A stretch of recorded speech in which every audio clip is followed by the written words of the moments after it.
लड़की गलती से एक लड़के से टकरा गई। जैसे ही उनकी नजरें मिलीं, लड़की को उससे पहली ही नजर में प्यार हो गया। लड़के ने लड़की का हियरिंग एड उठाकर उसे दिया और माफी भी मांगी, लेकिन सुनने में कमजोर लड़की उसकी बात सुन ही नहीं पाई। थोड़ी ही देर बाद लड़के के दोस्त उसे वहां से खींच ले गए और लड़की जल्दी जल्दी सीढ़ियां चढ़कर ऊपर गई और दूर जाते हुए लड़के को देखती रह गई। वह सोचती रही, वह था कौन?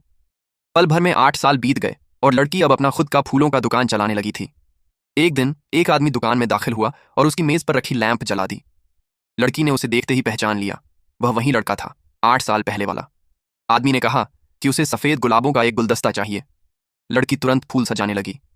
वह खिड़की के पास बैठे उस आदमी को चोरी चोरी निहार रही थी। उसने कभी सोचा भी नहीं था कि वह उससे दोबारा मिलेगी। जब उसने फूलों का लपेटा हुआ गुलदस्ता उसे दिया तो वह उसके खूबसूरत चेहरे को देखती रह गई। वह तो पैसे मांगना भी भूल गई। जब आदमी ने खुद उसे याद दिलाया तो उसके घबराए चेहरे को देखकर वह मुस्कुरा दिया। उसे यह रूप बहुत प्यारा लगा। पैसे देकर वह चला गया और लड़की का दिल तेजी से धड़कने लगा। वह चाहती थी कि वह फिर से उससे मिले। उस रात जब लड़की दुकान बंद करने वाली थी, तभी उसका पिता अचानक आ गया। उसने बताया कि उसने जुए में $5 लाख हार दिए हैं और लड़की से कर्ज चुकाने की मांग की। लड़की ने तुरंत मना कर दिया तो पिता गुस्से में आकर उसे थप्पड़ मार देता है और उसका हियरिंग एड जमीन पर गिर जाता है। लड़की डरने लगी ही थी कि तभी वह आदमी अचानक वहां आ पहुंचा। उसने लड़की के पिता को सख्त चेतावनी दी कि अगर वह तुरंत नहीं गया तो वह पुलिस बुला लेगा। गिरफ्तार होने के डर से लड़की का पिता चला गया। आदमी ने हियरिंग एड उठाकर प्यार से लड़की के कान में लगाया। यह दृश्य लड़की को उनकी पहली मुलाकात याद दिला गया। लड़की ने भावुक होकर उसे कसकर गले लगा लिया और रो पड़ी। वह उसे धीरे धीरे समझाता रहा क्योंकि वह नहीं चाहता था कि वह दुखी हो।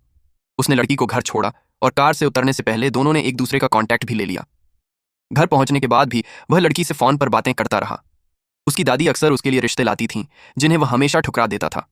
दादी ने पूछा कि उसे कैसी लड़की पसंद है। वह अनायास ही उस लड़की के बारे में सोचने लगा और बोला, वह लड़की जो धीरे मुस्कुराती हो और फूलों की खुशबू जैसी हो। दादी बेबस होकर रह गई। अगले दिन उसकी दादी फूल खरीदने लड़की की दुकान पर आई। उसे अचानक एहसास हुआ कि उसकी पसंद की सारी बातें इस लड़की पर बिल्कुल फिट बैठती हैं। इसलिए उसने सीधे पूछा कि क्या लड़की उसके पोते से मिलना चाहेगी। चूंकि दादी अक्सर दुकान में आती रहती थी, लड़की ने हाँ कह दी। कुछ देर बाद लड़के को दादी का फोन आया। दादी ने बताया कि उन्होंने उसकी पसंद की एक लड़की ढूंढ ली है। लड़का तो पहले मना ही करने वाला था, पर जैसे ही उसने सुना कि वह लड़की उसी फूलों की दुकान की है, वह तुरंत मान गया।